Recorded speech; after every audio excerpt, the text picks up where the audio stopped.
You are listening to the Bitter Medicine Podcast on KWAZ Radio.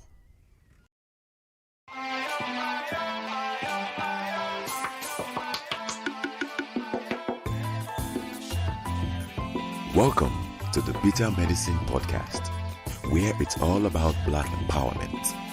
Our show focuses on Black news and entertainment, arts, science, economics, history, people, and strategies that uplift, empower, and motivate Africans within the diaspora. And now, your host, whose favorite color is black, Goku.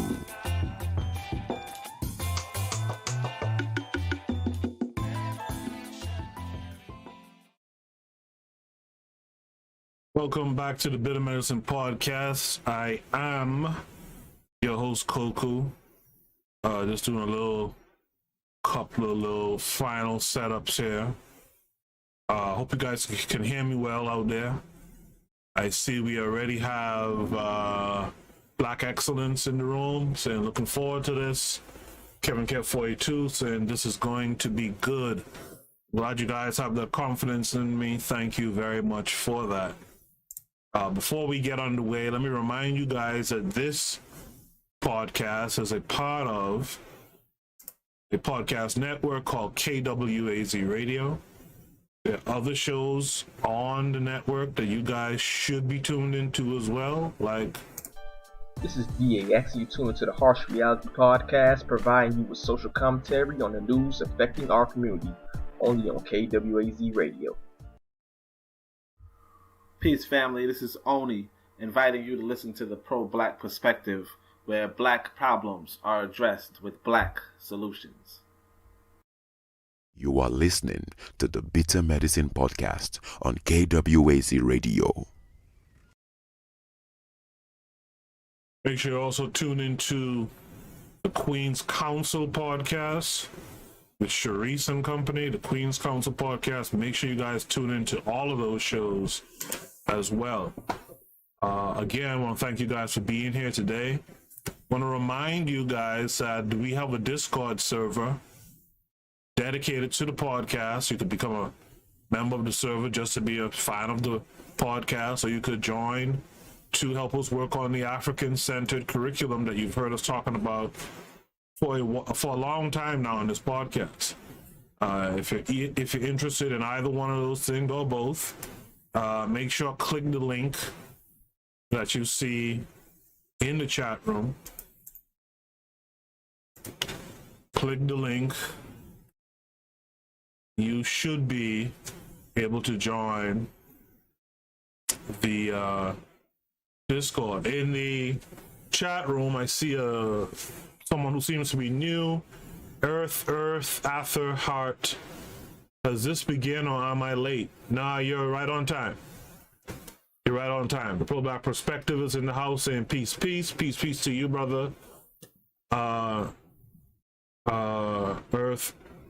Earth Heart also says because some wrote for over 2 hours ago, or 3 hours. Not sure what that means, but we're just right now starting. Maybe you saw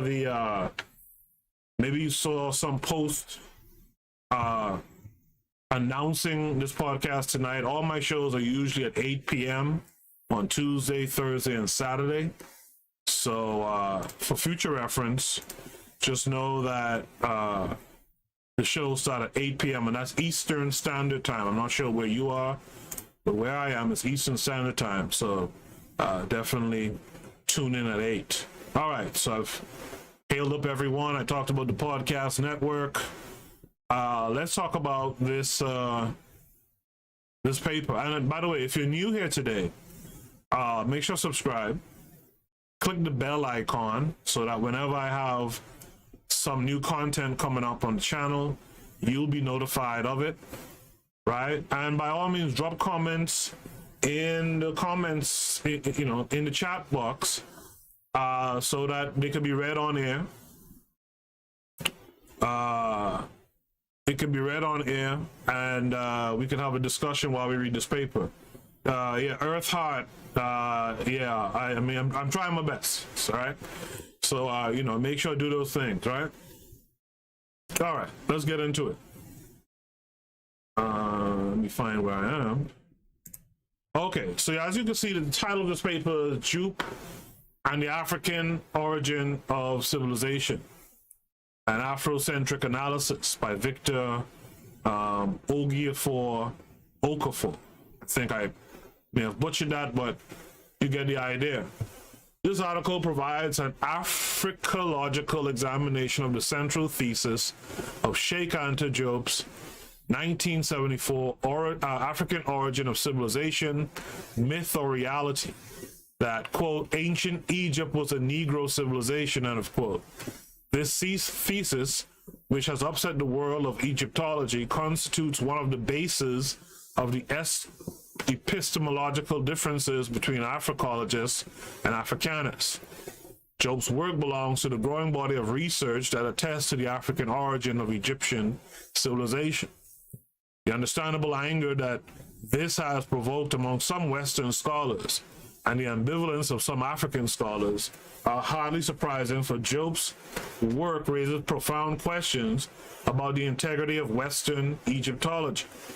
It makes us wonder if those who are not crying wolf about the political tone of Africology are actually the ones whose scholarship has been tainted by politics from the very beginning.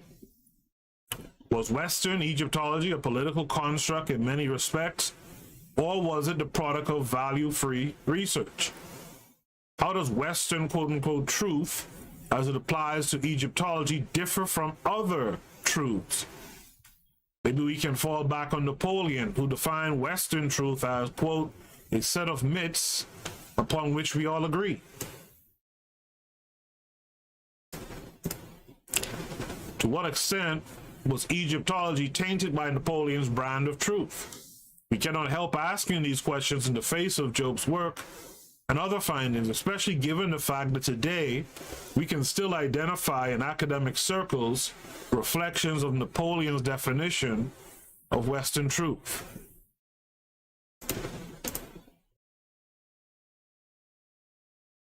All right. The following analysis applies the protocols of Africological inquiry as delineated in Molefi K. Asante's 1990 work, Kemet, Afrocentricity and Knowledge. These are the functional, the categorical, and the etymological protocols. These paradigmatic instruments, which are based on the assumptions of the Afrocentric approach to human knowledge, are defined as follows. The functional paradigm represents needs, policy, and action. In the categorical paradigm are issues of schemes, gender, class, themes, and files. The etymological paradigm deals with language, particularly in terms of word and concept origin. What are the assumptions of the Afrocentric approach to knowledge? These assumptions are specified by Asante in 1990 in Kemet, Afrocentricity and Knowledge. All knowledge results from an occasion of encounter in place, but the place remains a rightly shaped perspective. It allows the Afrocentrists to put African ideals and values at the center of inquiry. If this does not happen, then Afrocentricity does not exist. What does the qualifier African mean? Santi suggests that this refers to the composite African, as opposed to a particular African ethnic orientation. What about the concept of place? Santi describes it as, quote, the constantly presenting and representing context, the evolving presentation context, a perspective, that is, history to us. The other pertinent question is, why can't the Afrocentrists find this place within the Eurocentric context? Again, Asante tells us that the Eurocentric West is trapped, even in its best intentions, by its concentration on itself, its selfishness, its inability to draw a wider picture. Clement T. Ketto, in 1989, explains that this inclusion of others is camouflaged by hegemonic, Europe-centered perspectives that are paraded as universal.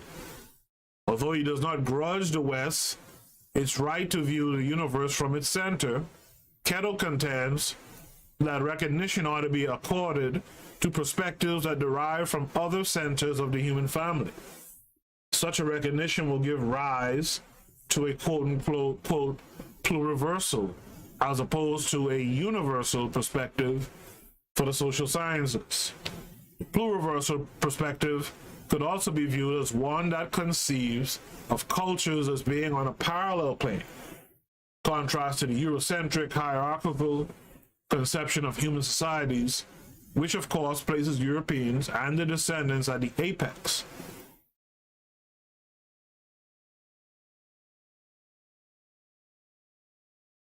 Anthropology in particular has played a role in giving a stamp of academic objectivity to this self-serving, hierarchical conceptualization of humanity through its project of studying others to determine how they differ from the Western model of a human being. How different, and thus quote-unquote inferior, are they from us? Right? That's what these savages are out here pushing.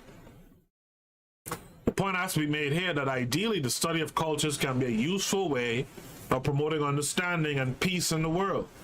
But we are dismayed that this noble mission has been abused by those who apparently employ cultural studies as a means of nourishing their mental image of themselves as a superior people. And that's something that I think we lose sight of. That when you go to like say a university, and let's say we go back to the 70s when they were pushing African studies or Africana studies and stuff in these schools, the real truth of the matter is the reason why they decided to let those subjects be presented in those schools, it wasn't about giving the learners what they wanted or being able to entice more learners, this, that, and the other. A big part of why they do the things they do is to study you closer. All right? And in studying you closer, they also get opportunity to gauge where you're at mentally and where you're gonna go if left unchecked. And that's something we gotta really keep in mind. That we are being watched, we are monitored.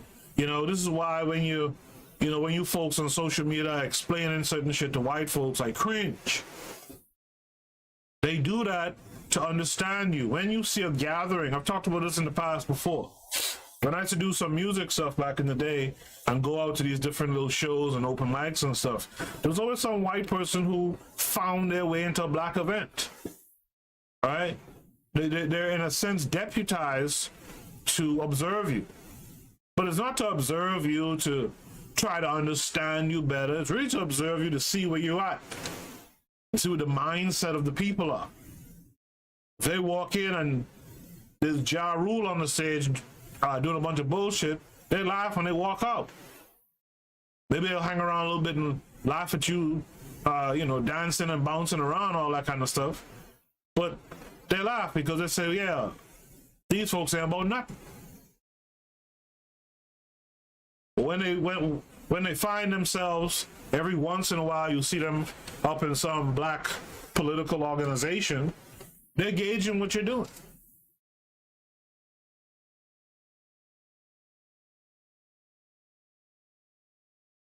In the chat room, Kevin K42 says the pyramids in Sudan are older than those of Giza.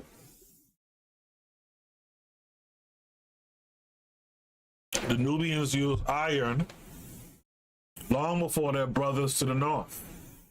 Ancient Egypt was a black civilization. These Mzungus are always trying to be a part of something they never built. Aether Hart says, LOL, I thought I responded to you. Matrix has a mistake. So I don't know what that means. All right. So let's continue. The mission of Afrocentric research should be to disclose and apply codes, paradigms, symbols, motifs, myths, and circles of discussion that strengthen the centrality of African ideals and values as a legitimate frame of reference for collecting and interpreting data. One needs to point out that in applying these African codes, paradigms, symbols, motifs, myths, and circles of discussion, the researcher has to wrestle with the question of what is relevant to present-day Africa. We should try to distill attributes of the African culture that have become anachronistic. The other question that has to be considered is whether we are seeking to employ African ideals and values as a frame of reference for research just for the sake of legitimacy. That's a great question. Like, when you look at,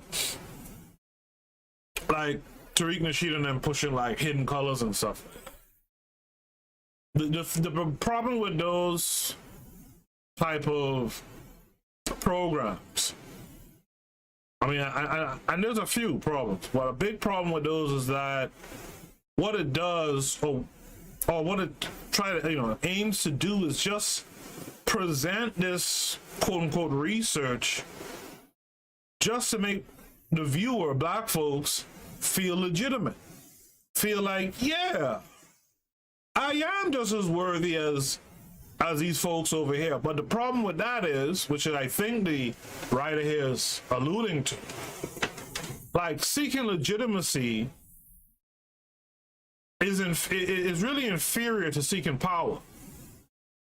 It's inferior to seeking solutions. Like, to be honest with you, it's great to know about Kemet, and to know that Kemet was the land of blacks, and to know how great it was, and to see that the world, the known world at the time, came to Kemet to learn and go back and take those teachings and build up their society. That's great to know. But right now, here and now, in this place right now, 2021, I'm sorry, but Kemet doesn't really, it's not my great focus right now. That's good, material, that's good stuff for curriculum, in terms of teaching the children that type of stuff, like I learned it years ago.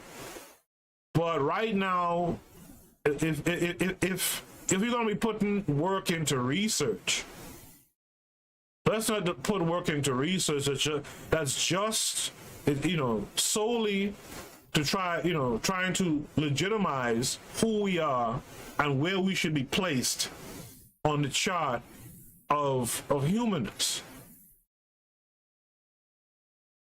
That we got real work to be doing out here, right? And so we need to focus on the real work.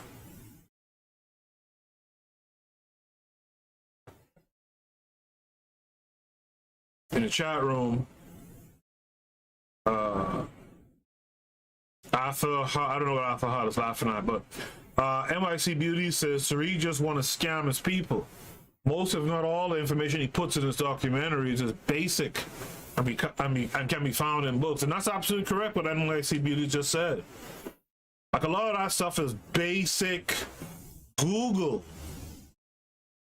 And folks, a lot of that man to say he's a historian. It's basic Google, and some of that stuff because Google isn't trustworthy, so to speak. Some of that stuff he has in those documentaries is just off, right? But again, his documentaries don't really give you any solutions, and that's kind of the point I think that's being made here. Let's not be doing research just for the sake of legitimacy. Let's really do some work here. To continue, one agrees with Asante's 1990 suggestion that the ultimate objective of applying African ideals and values to find out how the African cosmology serves the end of harmony. That's what I'm talking about. If we're going to go back and do all this work again to study and restudy and study again Kemet and stuff, let's study how Kemet solved its problems or something. How can we enhance human dignity? what can best serve the interests of human welfare? The words of KWAZ, who advocates a new philosophy for Africa, we should seek to preserve the humanist essence of the African culture. It would profit us little to gain all the technology in the world and lose the humanist essence of our culture. In keeping with this humanist essence, Africologists should strive to build a new scholarship that eschews racism and ethnicity. Racism, which is a creation of the West, has weakened, not strengthened humanity. Ethnicity, which has been the bane of Africa, is another human-created evil that Africologists must explore. Must deplore. Diop, in 1978, offers another explanation for the application of African cultural values in intellectual inquiry. The study of history helps make one conscious of, quote, historical continuity essential to the consolidation of a multinational state, end of quote. Writing almost in a similar vein, but with a particular reference to African Americans, Harold Cruz in 1984 suggests that, quote, as long as the Negro's identity is in question or open to self-doubt, then there can be no positive identification with the real demands of his political and economic existence. Cruz believes that without a cultural identity, the African American is left in the limbo of social marginality, alienated and directionless on the landscape of America. And I don't think Cruz was wrong. Right?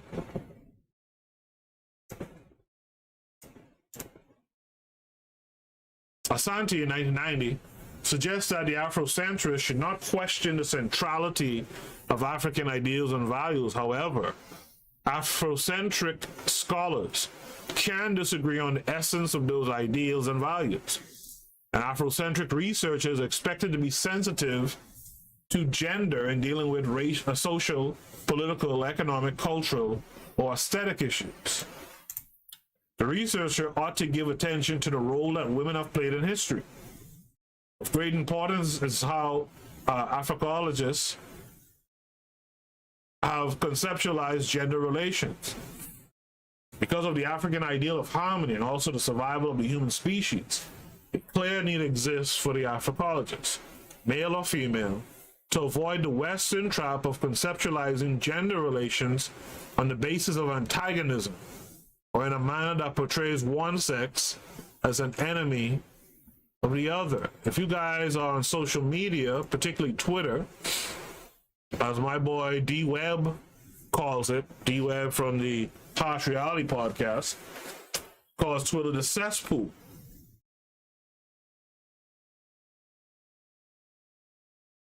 Or the cesspool known as Twitter. Every day, there is a back and forth concerning black men and black women, African men, African women. In fact, recently, I'm pretty sure I saw something. I tried to avoid all the back and forth personally. But I recently saw where someone said something like abolish black men or something like that. Or cancel black men or something to the extent of, erasure of black men. And, a lot of people got involved, and I saw the pro-black perspective was in it. A few other people, Great House and all that stuff was in it. And, this quote right here that we just read resonates with me in light of what I see almost every day on Twitter. Because of the African ideal of harmony, and also the survival of the human species, a clear need exists for the Africologist, male or female, to avoid the Western trap of conceptualizing gender relations on the basis of antagonism, or in a manner that portrays one sex as an enemy of the other. To continue, One sees the world as a canoe paddled by men and women. For this canoe to be successfully paddled, both sides have to operate with harmony and rhythm. These operational criteria do not exist. The canoe is destined to capsize. One of the institutions of the African culture that has stood the test of time is the family. This suggests that, generally speaking, the African male and his female experience a more harmonious relationship than their Western counterparts, despite the relative affluence of the West. Crumbling state of the family institution in the West testifies to this. In order to save the African family, African families must guard against cultural aggression. This is for all the Twitter heads out there. And if you guys are on Twitter, feel free to screen capture some of these highlighted texts, all right, and tag those people on Twitter and basically tell them to stop the nonsense, right? Africa must guard against a set of Western values, practices, and sexual habits which negates the family institution. It's nothing but a word right there. The human species must survive. The African American family should look to Africa, not the West. Let me read that again. The African American family should look to Africa, not the West, for ways to rebuild what the great enslavement had torn asunder. To go to the West for answers to questions of social relations or morality is like going to a medical doctor who cannot cure himself. Apparently referring to the African American community on this issue, Asante in 1989 suggests that the advancement of the people calls for mutual sacrifice from men and women. Keto in 1989 adds that gender complementarity rather than competition, however inadequate its fairness to women at different historical times, as judged in the context of 20th century consciousness, was and still is as imperative to human cultural survival today as it is vital to continuing biological survival and security. I like that. What about the issue of class distinctions? Asante 1990 advances 4 class categories based on property relations. Number 1, those who possess income producing properties.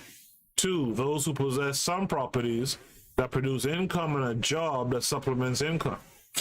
3, those who maintain professions or positions because of skills. And 4, those who do not have skills and whose services may or may not be employed. What constitutes a quote-unquote good conduct for the Afrocentric scholar or researcher? Although he recognizes that the essence of goodness is relative to culture and history, Asante 1990 suggests that it is important that a person's actions are good. One should add to that any definition of good conduct must emphasize honesty, integrity, and selflessness, values which, in the opinion of this student, are becoming extinct in the West. You see, when people talk about codes of conduct, really this is what the code of conduct should be. And if you follow, and these things reflect principles of Ma'at. I recently posted an image on social media. I should bring that back later tonight. But the principles of Ma'at really center around these things: honesty, integrity, and selflessness. Right? And that's really all the code you really need. You don't need a 10 commandments anymore. You don't need even 42 laws like that anymore. Just do the honest thing. Do the thing that, that shows integrity.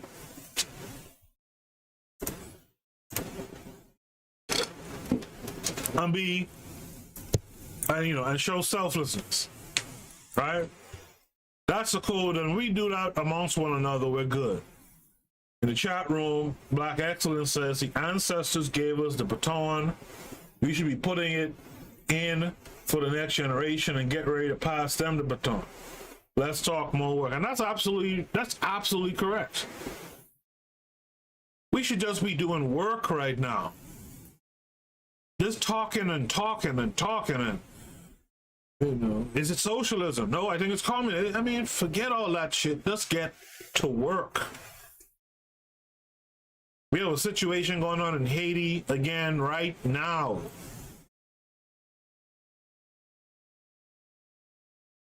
We're supposed to be able to get out there and put in work.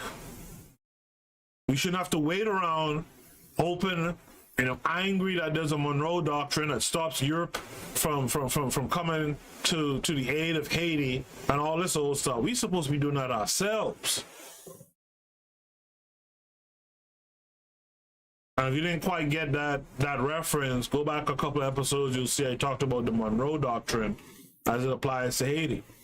There are Haitians out there in videos, I've seen it, talking about look up the Monroe Doctrine, right?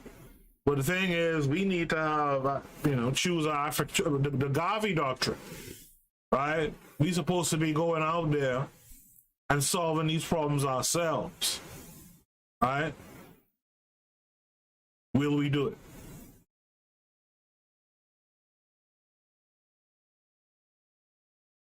It starts with these three ideas of emphasizing in our lives honesty, in terms of conduct now, honest conduct, you know, conduct with integrity, selflessness.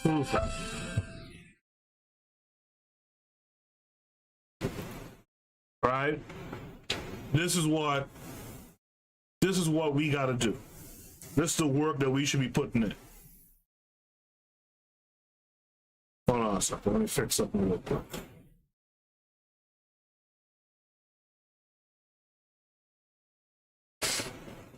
All right. Besides in Kemet, men were respected and recruited for leadership, not on account of their wealth, but as Martin Bernal in 1987 informs us, quote unquote, for their morality. Would it not be historically and functionally appropriate for an Afrocentric scheme of class stratification to have a place for men and women of morality? I hasten to say without fear of contradiction that in traditional continental Africa, dishonest wealthy men and women were despised. Read that again. I hasten to say without fear of contradiction that in traditional continental Africa, dishonest wealthy men and women were despised. Their words do not count in matters of justice. This aspect of the African traditional culture is valuable to contemporary society. Should we classify a wealthy man who perhaps lives in a $200,000 apartment and drives around in an expensive car, but who is simultaneously a thief, robber, liar, swindler, blackmailer, a backstabber, an Afrocentric, high class, and respectable person? One of the human resources that is fast disappearing is a sense of morality. In the Afrocentrists' quest to humanize the world, they must have their package in a way to rebuild the crumbling moral fiber of society at large. See, what society at large are we talking about?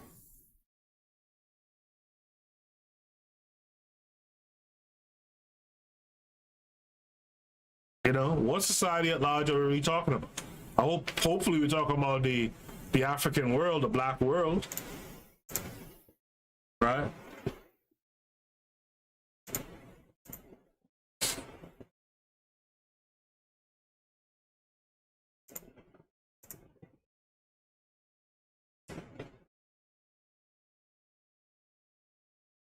This might be the quickest way that the world might come to accept the Afrocentric philosophy of human existence as a credible alternative to Western decadence. By this, we mean aspects of Western civilization that have caused humanity untold misery. General examples include racism, greed, extreme individualism, the degradation of the other, aggressive lust for what belongs to others, and the destruction of the environment. Hitler's pogroms and lies against the Jews and the Euro-Americans' lies against the decimation of Native Americans are specific examples of the consequences of the Eurocentric paradigm.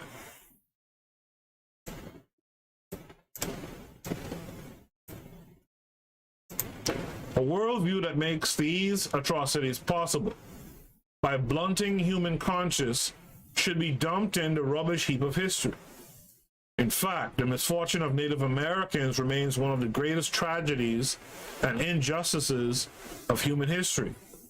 It makes me wonder if what actually prevails in the global scheme of things is the doctrine of quote-unquote might makes right, as opposed to justice. Does justice have any meaning for Native Americans?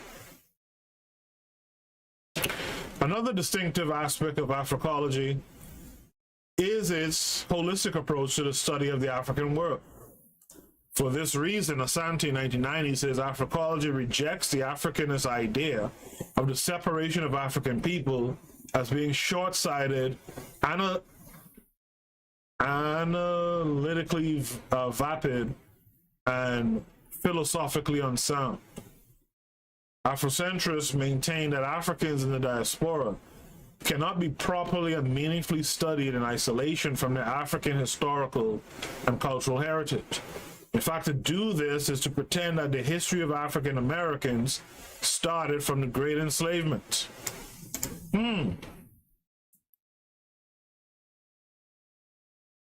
Isn't that something?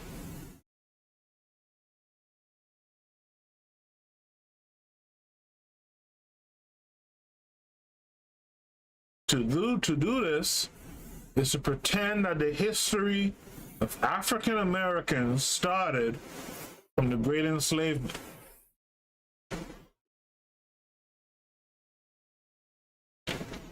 My article's main idea is that Diop supported the principal thesis of his book, that ancient Africans were black people with evidence, an argument, a rhetorical strategy, and a tone that substantially reflect the categorical and etymological paradigmatic approaches to Africological research.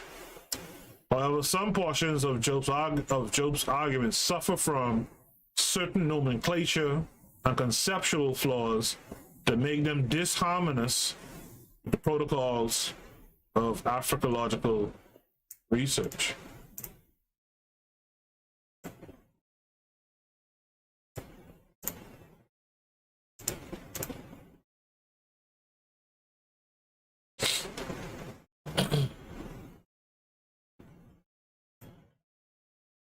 Early in the chapter, one of the African origin of civilization, Diop, in 1974, advances one of his major positions, that the ancient Egyptians were Africans of color, or rather Africans who look like those whom we today unquestionably describe as black. Later on, Diop tells us that the first set of black people to live in Egypt were called by the name of Anu.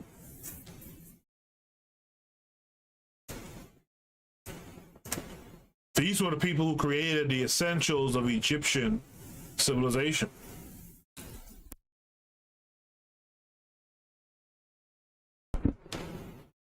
The Anu were the first to engage in farming and irrigation, to build dams, to invent science, arts, writing, and the calendar. The Anu were the authors of such ancient books of wisdom as the Coming Forth by Day, the Book of the Dead, and the text of the pyramids. Diop reports that the blackness of the Kemites was confirmed by first-hand historians of the Kemetic epoch, such as Herodotus, who visited Egypt during the 5th century BC.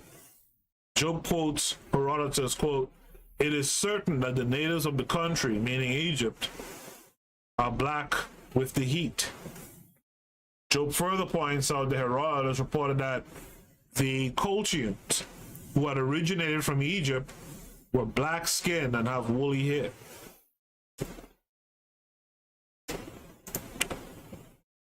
Africology,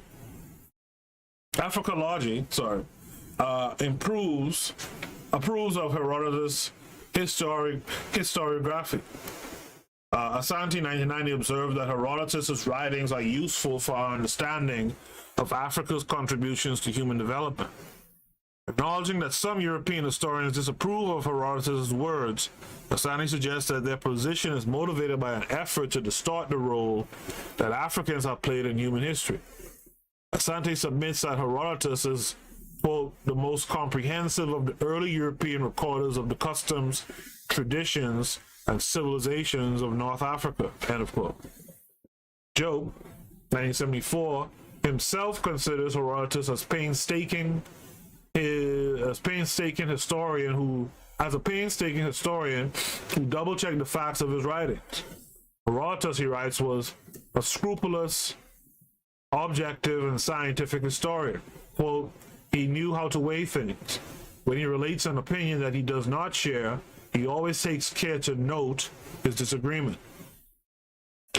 Job suggests that those who condemn Herodotus do so because they are not comfortable with his report that the Kemites were black and that Greece benefited from the civilization.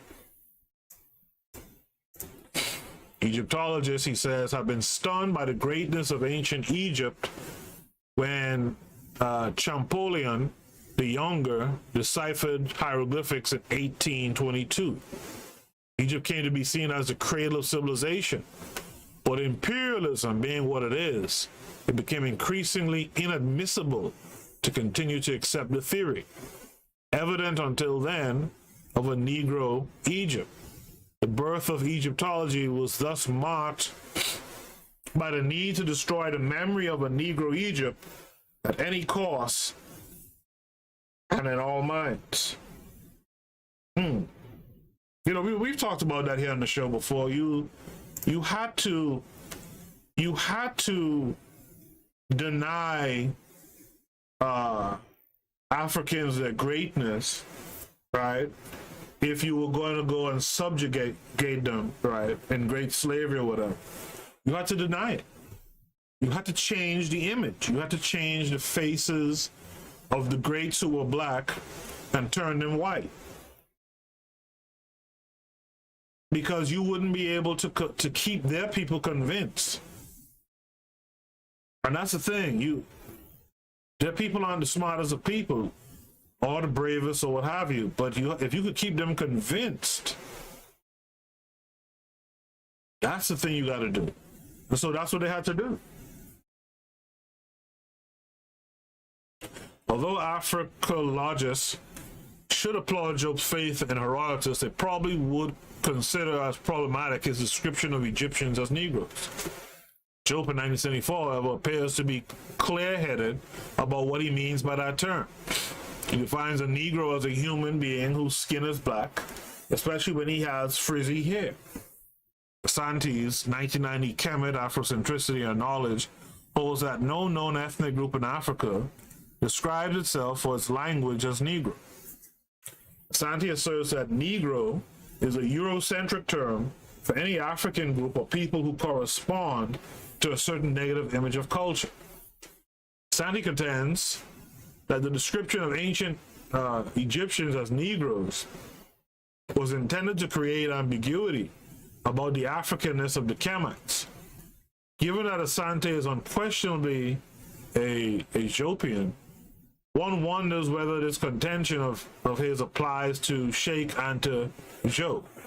A plausible explanation might be that in the time that Job was writing his book, Negro was not necessarily seen as having a negative connotation, especially as it coincided with the period when diasporic Africans were designated as Negroes.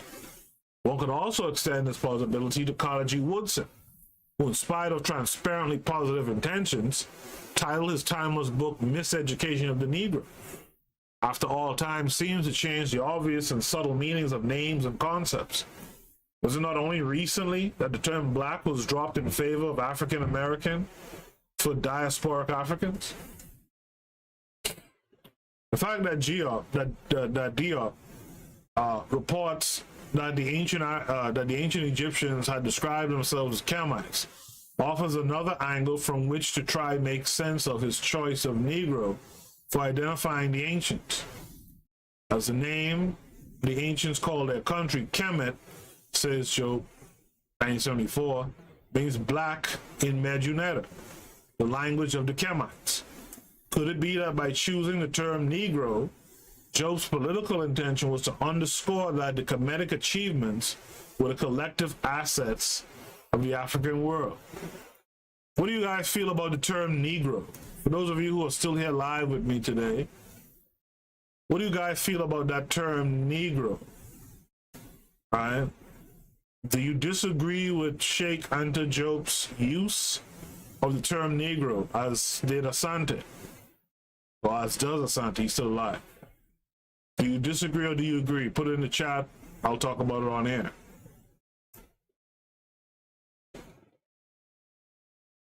Another angle from which Diop supports his key thesis that the ancient Egyptians were Africans is the idea that the Egyptian civilization had a southern rather than a northern origin.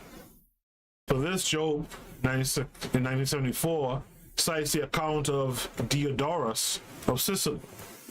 The Ethiopians say that the Egyptians are one of their colonies, which was brought into Egypt by Osiris. They even allege that this country was originally underwater, but that the Nile, dragging much mud as it flowed from Ethiopia, had finally filled it in and made it a part of the continent. Diodorus goes on to inform us that the Egyptians reported that the Ethiopians were the fountain of most of their laws.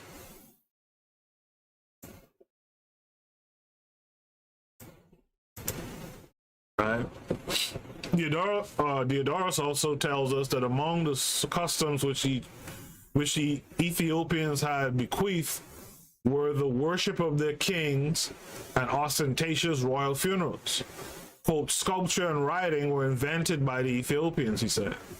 The Ethiopians cite evidence that they are more ancient than the Egyptians.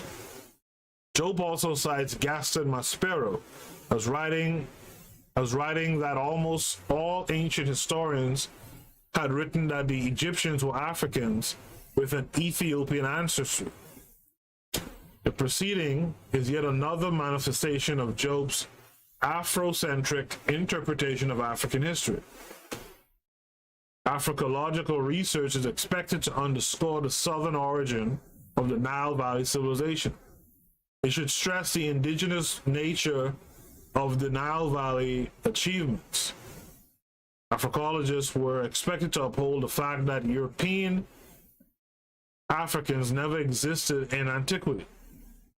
Referring to Hegel's claim that Northern Africa had been European in antiquity, Asante, in 1990, observed that this was, quote, was merely the Hegelian attempt to Germanicize,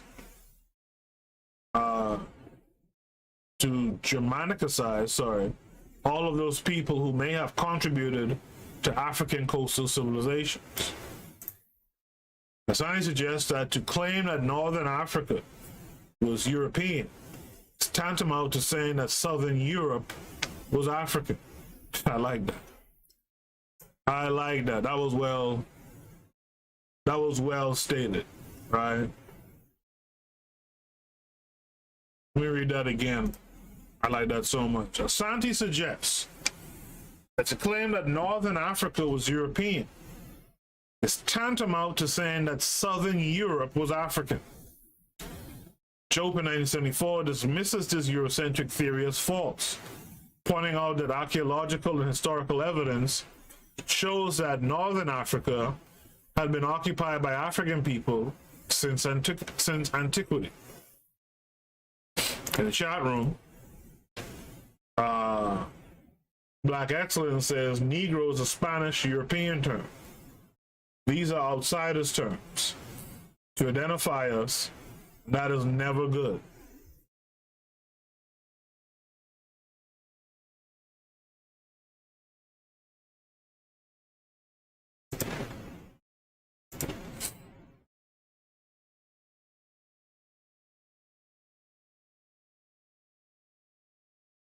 while that is true, the question is, they have that saying, "A rose by any other name, still a rose," right?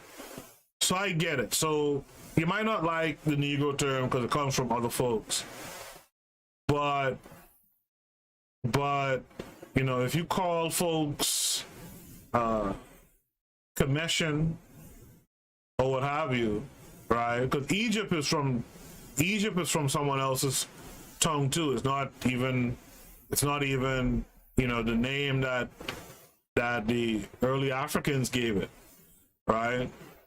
My point is, when do you make something your own and when do you not, right? And my point as it relates to the paper is Herodotus calling folks Negro, right, in his historical writing, is that undermining who the people were in Kemet? Is that somehow undermining them? Because that's what the paper kind of alluded to, right? Joe, you know what? Let me take a quick commercial break.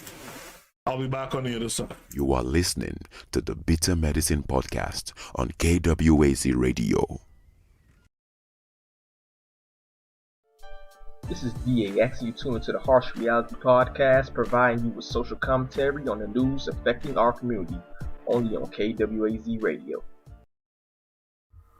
Peace, family. This is Oni, inviting you to listen to the pro-black perspective, where black problems are addressed with black solutions. You are listening to the Bitter Medicine Podcast on KWAZ Radio. All right. Now we're back. Job in 1974 provides additional support for the local origin of Kemetic civilization by dispelling the notion that the Delta was its source. The invention of the calendar is a case in point. He informs us that by 4236 BC, or 4236 BC, when the calendar came into being, the important Delta city of Memphis had not come into existence. It was still a mass of water. It was not until the time of Pharaoh Menes in 3200 BC that Memphis was created. There is other evidence of the primacy of Upper Egypt in antiquity, as opposed to Lower Egypt. Joe reports that the most sacred region in Kemet, Thebes, was in Upper Egypt. This was where the pharaohs were buried even when they died in Lower Egypt. This would have been sacrilege on the part of the Egyptians if their civilization or religious tradition had been born in the Delta. In that case, the sacred cities, ancestral tombs, and principal sites for worship and pilgrimages would have been located in the Delta. Job also observes that the fact that Egypt was not a maritime power further weakens the claim that the Delta was the source of its civilization. In responding to Gaston Maspero's assumption that the Kemetic civilization had originated in southern Europe, Job wonders how. Quote, this white race propagator of culture could have left Europe, a milieu so conducive to the development of civilization, without having created it. How it crossed the rich plains of Tel and the enormous expanse that separates North Africa from Egypt. Before that expanse became a desert, or why it would have crossed the swampy, unhealthy region of Lower Egypt, spanned the Nubian desert, climbing to the high plateau of Ethiopia, traversed thousands and thousands of miles to create civilization on some caprice in some remote area, so that this civilization might later return slowly down the Nile. Assuming this to be the case, how can we explain that a fraction of that race, which stayed at home in an environment so favorable to the flowering of a civilization, remain unpolished until the centuries just preceding the Christian era? When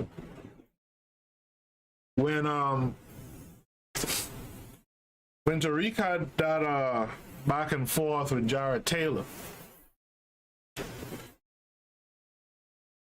because Tariq is not that sharp, he couldn't articulate what Sheikh and Diop had said earlier, right? But the idea, if you want to really shut up a Jared Taylor, the idea that Europeans came all the way to Africa,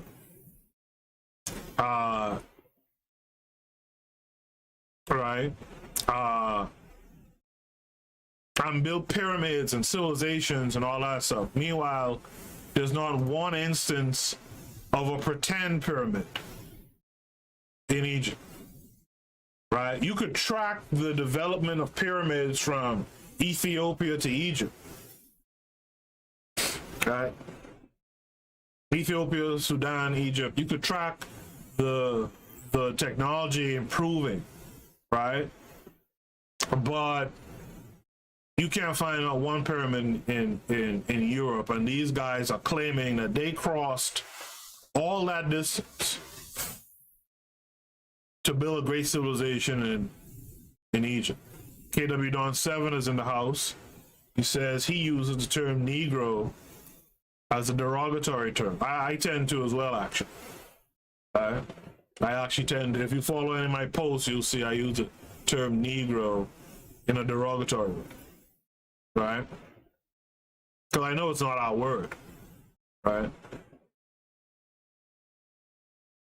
So that's what Tariq was trying. This passage here, I guess Tariq must have brushed through a little bit in the past, and you know, and but he just couldn't articulate it properly, right? The protocol for Africological research required that erroneous Western interpretations of African history and African affairs, such as Maspero's, should be challenged, just as Job did. Kwazi Wiridu's 1980 view about this is that because African thought patterns have been heavily influenced by Africa's historical contacts with the West, an African scholar has a duty to be critical in his or her studies.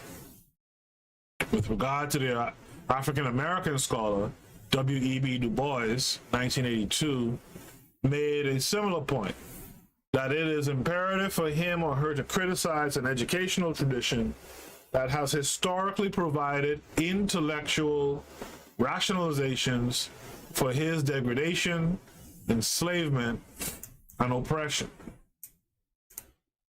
Asante 1990 suggests that Western misinterpretations of the African world must be criticized in order for Africologists to see the African record straight, to set the African record straight. Asante points out that the Western originated idea that Africans are inherently inferior underlines European thought during the 17th, 18th, 19th, and 20th centuries.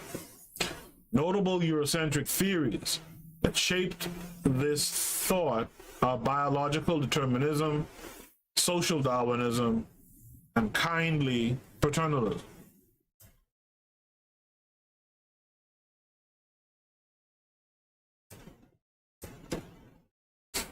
One wonders what the present-day alarmists, the racist and misguided opponents of Afrocentric scholarship, would say about these preceding theories, which for centuries served as the basis for the degradation of African peoples. How political were those theories?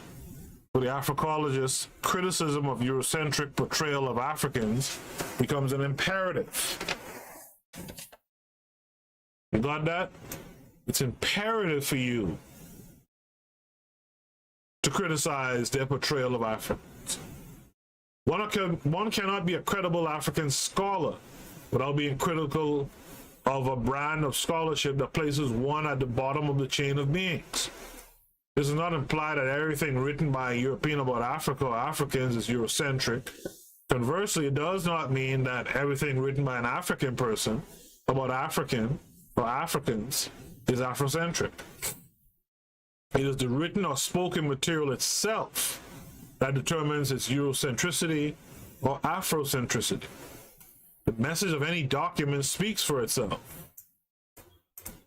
Thus, this is why in examining Diop's work, we are not concerned with the fact that he was an African or the petty question of the kind of food he ate, but with whether his work met the Africological protocols for research. As Alan Locke in 1969 has written, quote, "It is imperative that we understand that white world and its relations to the non-white world," end of quote. I suggest that Africa does not really know the white world.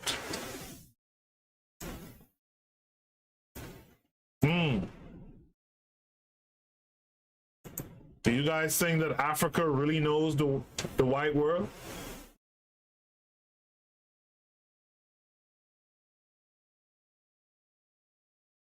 Do you guys believe that Africa really knows the white world? I see in the comment section, KW Don 7 said something interesting. It says Jared Taylor didn't specify that Urugu built Kemet.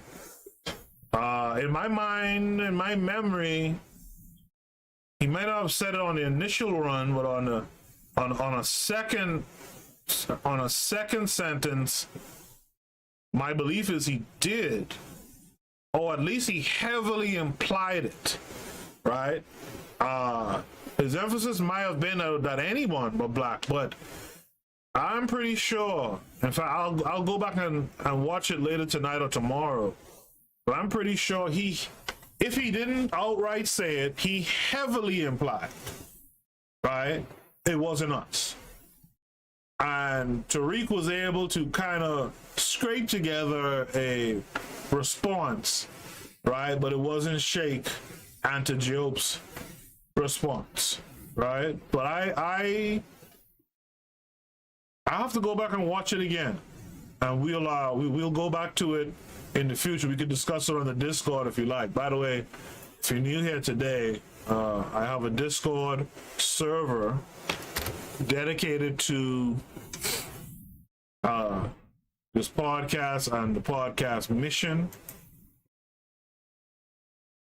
of building or creating a new Afrocentric or African-centered curriculum.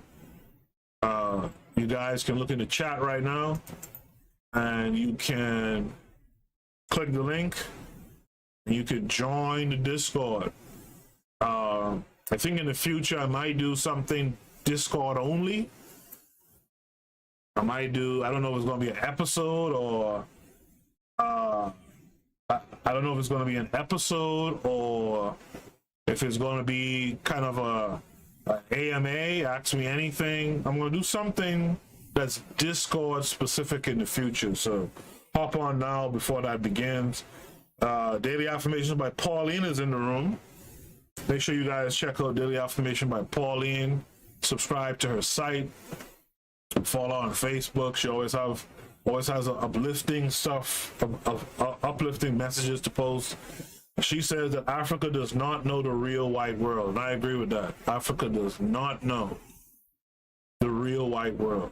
If Africa knew the real white world, I think Africa will do things much differently. And what's so shameful is they've had the opportunity to know the white world. They've had a lot of opportunity.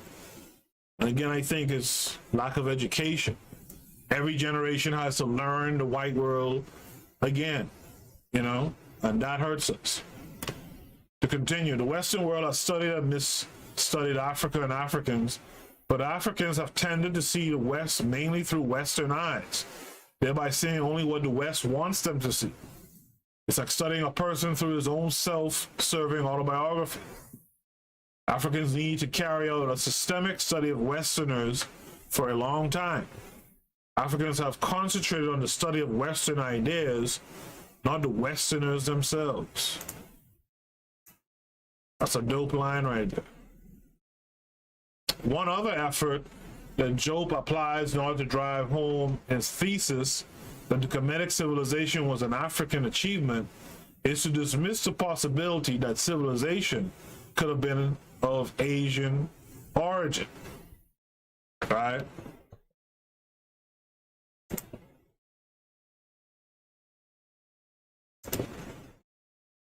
To dismiss the possibility that civilization could have been of Asian origin. I don't know if that's what KW Dawn 7 was also trying to get to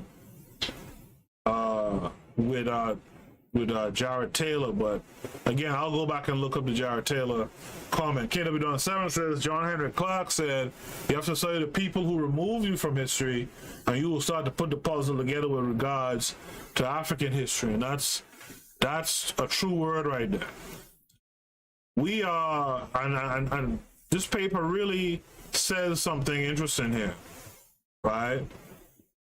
If I could go back just a bit, this paper says something really, really interesting, right? That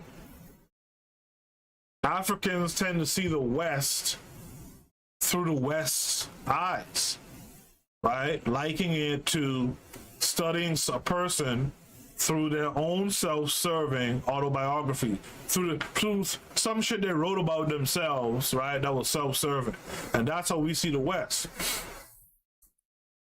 Africans need to carry out a systemic study of Westerners for a long time. Africans have concentrated on the study of Western ideas, not the Westerners themselves. When I call these folks a savage, I know some black folks cringe to hear it. But you got to study who they were before they left where they were, before contact with you. Study who and what they were. And you'll understand their ideology, right? Study who and what they were before they had contact with us. And you'll understand everything about these folks. And not just study it for yourself and die and leave your children have to become adults and realize it when they're 30, 40 years old. No, you're supposed to understand that and pass that understanding to your children with the intent that they pass it on to theirs. We need a string of time, a long time, of our people understanding who these folks are, if we expect them, meaning our folks, to do better and achieve better in the future.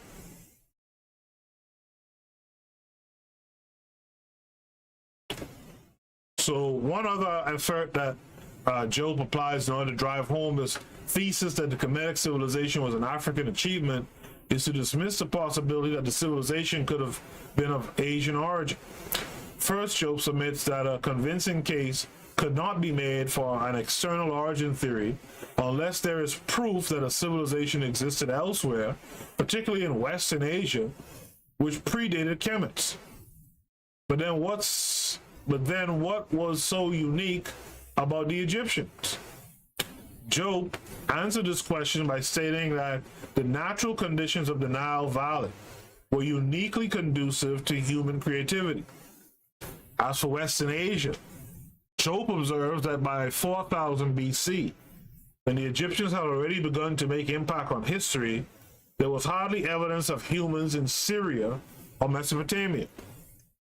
At the time of the invention of the calendar in Egypt, in 4236 BC, the Mesopotamians were still at the stage of mud brick construction technology.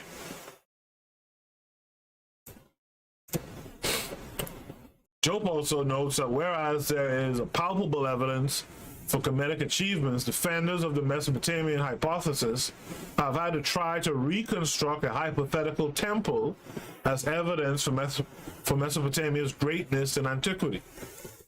Diop points out that students of Egyptian history have had at their disposal written documents such as the Palomo stone, the royal tablets of Abydos, the royal papyrus of Turin, and Manetho's Chronicles. Also available are the eyewitness histories of Herodotus and Diodorus, the text of the pyramids, the coming forth by day, which is the book of the dead. And by the way, didn't they find more of the Dead Sea Scrolls this past week? And inscriptions on Egyptian monuments. Commenting on the choice of 3200 BC as the beginning of the Mesopotamian epoch, Diop submits that it's coincidence with the times of Menes unification of Lower and Upper Egypt was a decision of convenience designed to explain the Egyptian civilization by Western Asia, which happens to be the original habitat of Indo-Europeans. The true position he maintains is that Egypt influenced the latter.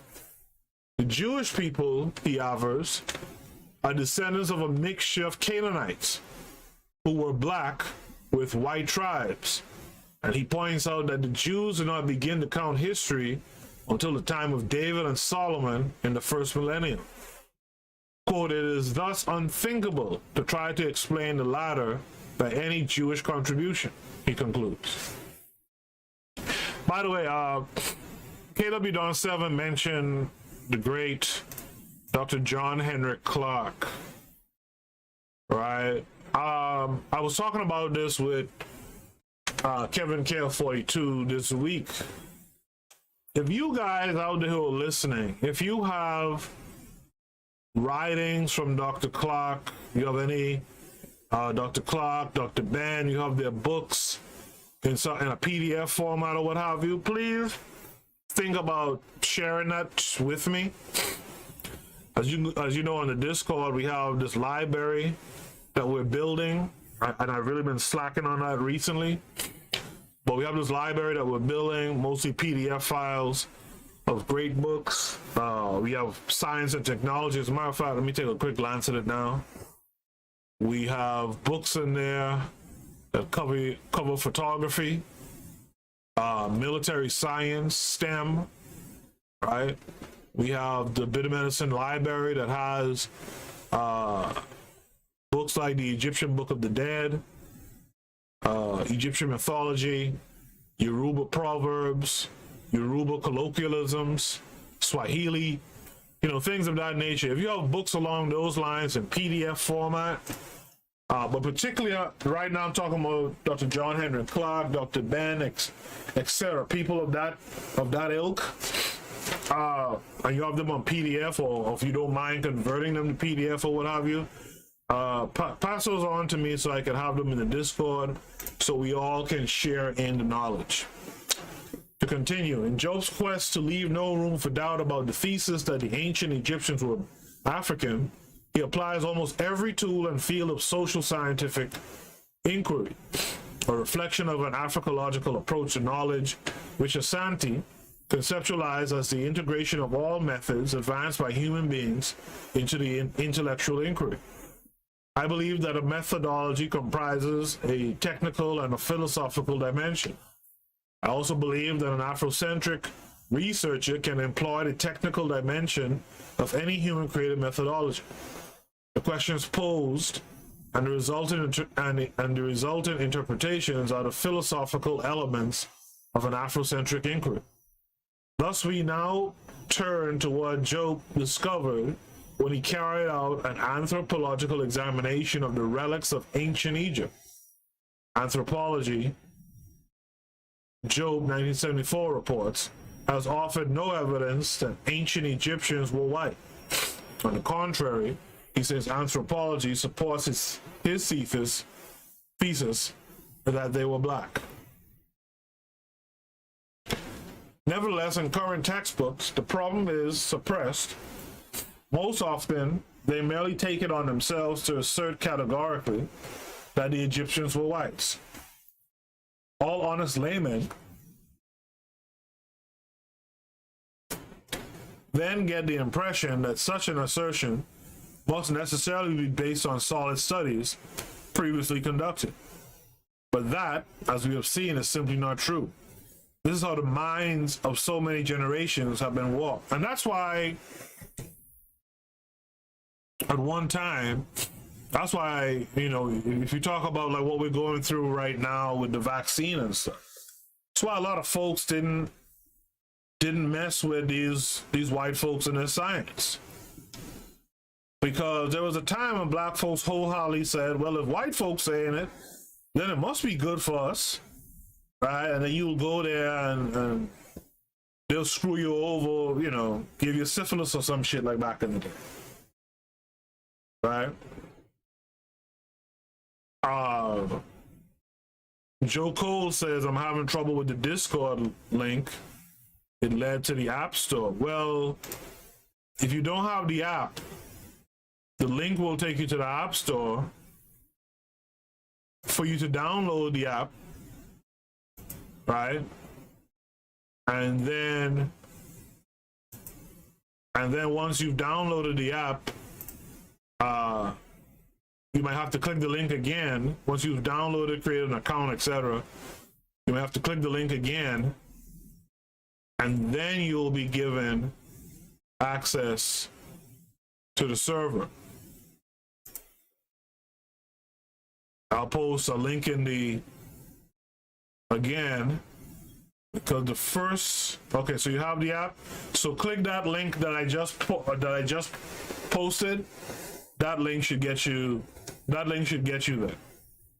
All right, you're right. The first link, for some reason, only has discord.gg, right? This one has a fuller link, and so it should take you where you need to go.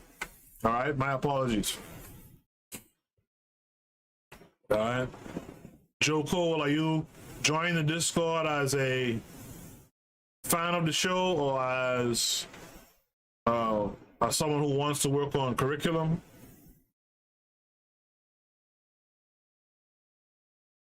Joe Cole, I've never seen you here before. I hope you subscribe to the show. Click the bell to be notified when I'm on again or when I upload new content. Recently, I just did a impromptu show on this hashtag anti-Asian hate. Make sure you guys who weren't live with me that night, make sure you guys go over and check that out. Hit the like button. Let's try to get the numbers up on that episode of the podcast. All right. All right.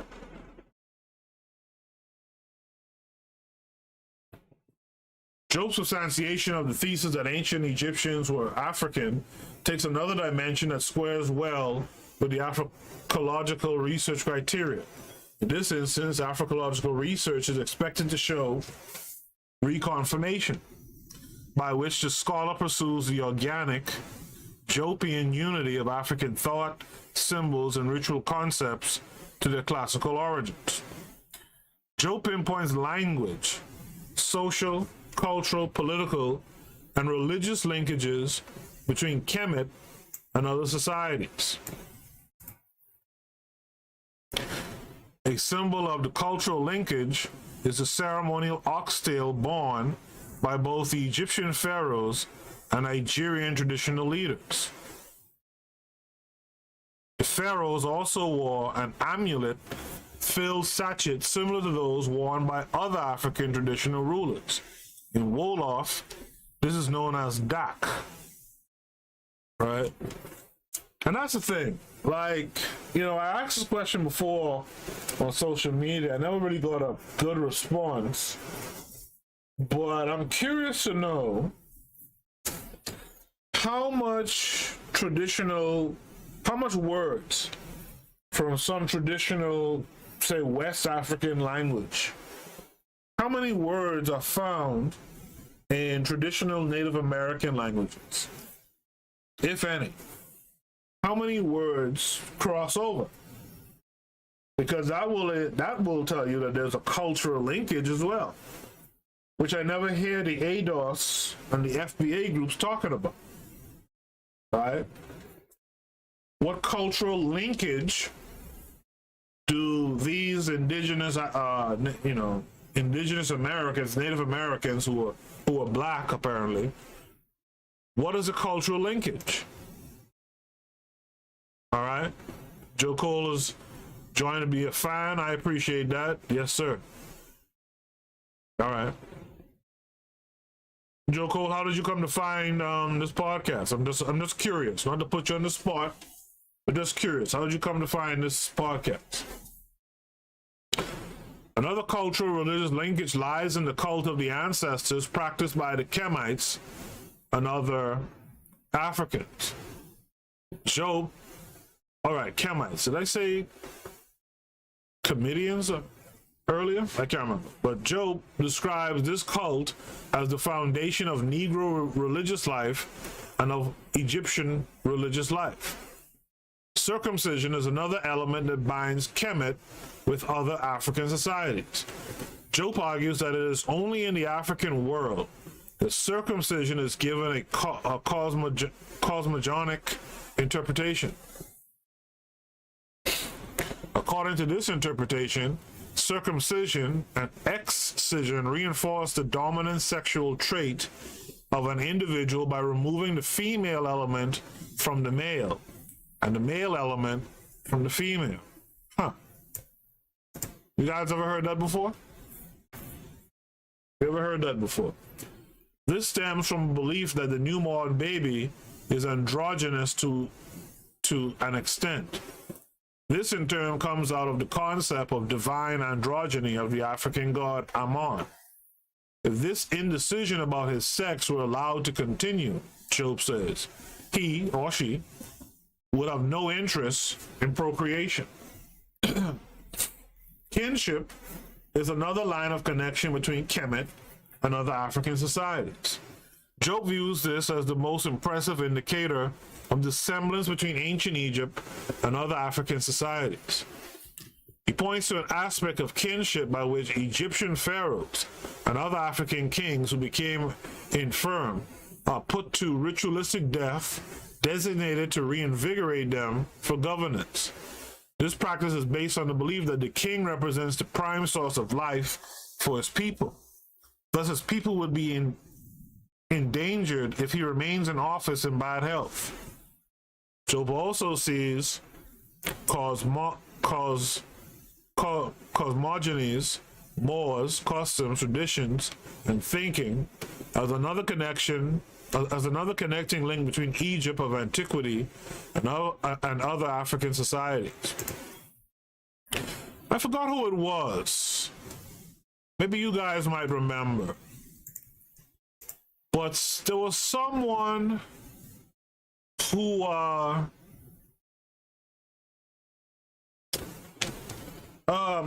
of the teachers made this connection back in the day in the 90s that African Americans had a link through West Africa to Egypt, because if you remember in the 90s, especially like in rap and stuff like that, and hip hop and stuff, if you think back to like early images of Queen Latifah and stuff like that, like though a lot of those guys carried around these symbols of Kemet, these Egyptian symbols, right? If you remember Michael Jackson, Remember the Time, right? He did the whole thing with tutting, that dance move tutting and stuff like that back in the night. I forget who the teacher was, but the teacher says that's because there's a genetic memory, right? There's an affinity in your biology that links you back to Kemet. And this is why Kemet, Egypt, quote unquote Egypt, resonates so much with black folks. And in the 90s, when there was still some real positive hip hop out there, that was one of the things that you saw coming through in the visuals of hip hop. Does anyone remember who the teacher was who said that? Joe Cole says it's through Twitter interaction with Great House. Okay, that's how I found your channel. Okay, thanks for that. I know Great House once talked about the episode we did on the Montuats, so maybe it was through that.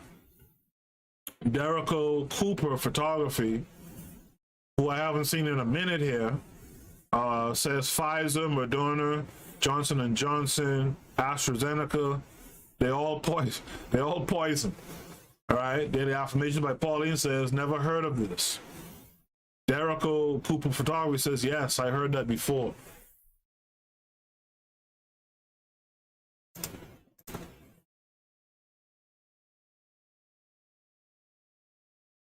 So I guess Derico is responding to this the concept of circumcision, and in terms of the androgyny to a certain extent of African children, and that circumcision is what kind of guides them to take on their gender and to procreate in the future, right? It's interesting stuff. I mean, really interesting stuff. And it's only through reading, because they're not gonna put a lot of this in videos with visuals for you. They're not gonna make movies that discuss this type of stuff. If anything, we have to make those films, right? I was discussing this. I talked about this a little bit in I think last week's broadcast, last Saturday's broadcast. But there's a book I mentioned by this sister, I forgot her name, Dorothy something, that looks at, you know, the races. Who's the author of Medical Apartheid? I think that's the sister. That talks about scientific racism and how racism, they created these narratives and introduced it into their research so that the research is skewed in a certain way. I mean, it's deep. It's deep. And the thing I'm thinking is, like, what we got to do is do, you know, similar to what my man from Get Out did, right? We got to start bringing in these things and these explanations, right, into films. Because let's face it, most people aren't going to get it by reading it. They're going to get it by watching something that talks about it. It'll be a great idea to do films centered around this stuff, and we're just not doing it as a people. We're waiting for Hollywood to do it. They're never going to do it. Harriet Washington, thank you. Right? Harriet Washington, I appreciate you. Derico Cooper put that in. Joe Cole says we have to do this ourselves. Do for self. Absolutely. Absolutely. And instead of getting these stories of them stealing our people from the continent and making them into slaves or the enslaved, right? If they wanted to, they could go and tell these type of stories. They don't want to.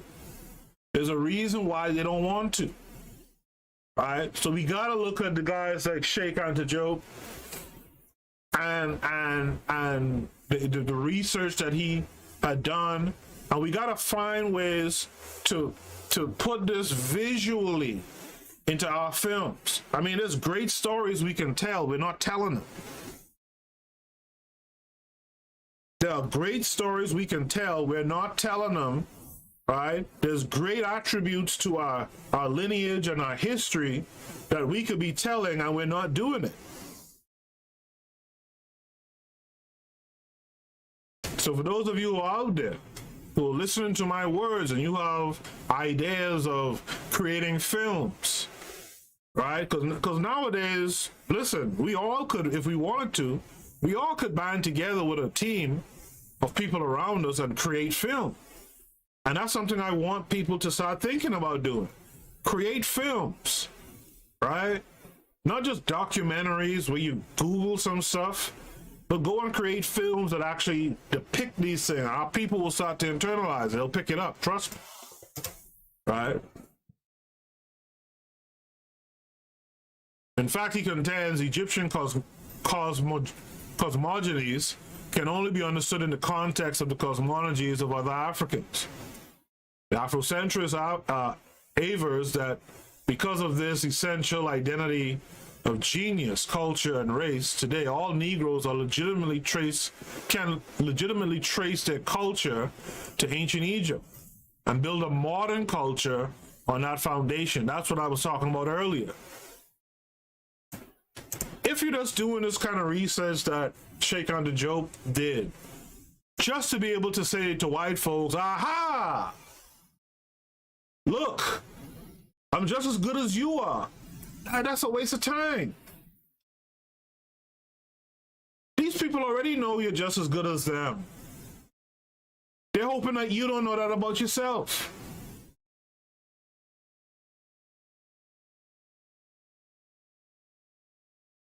But if you're going to use this information to say, hey,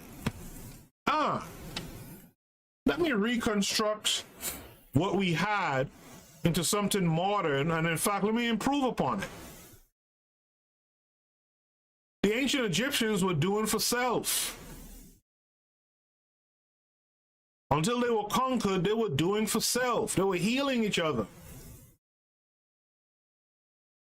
They were designing ways to farm, ways to deal with the Nile overflowing. They were creating calendars. They were doing for self. And if nothing else you take from those people, take that.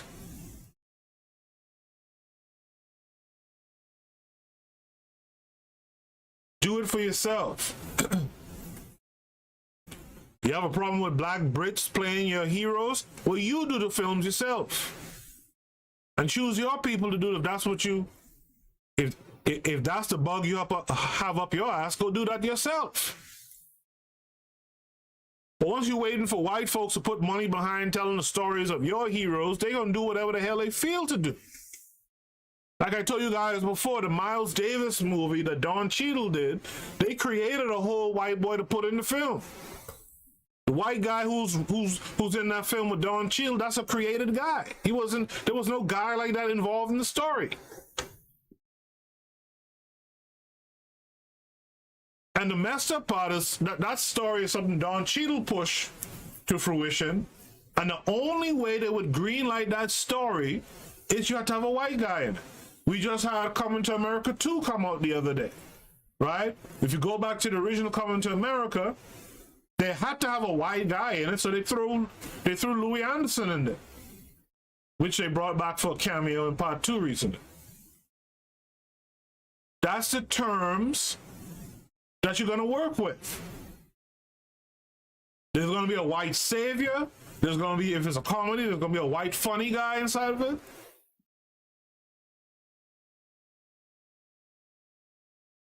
Put your funds to good use.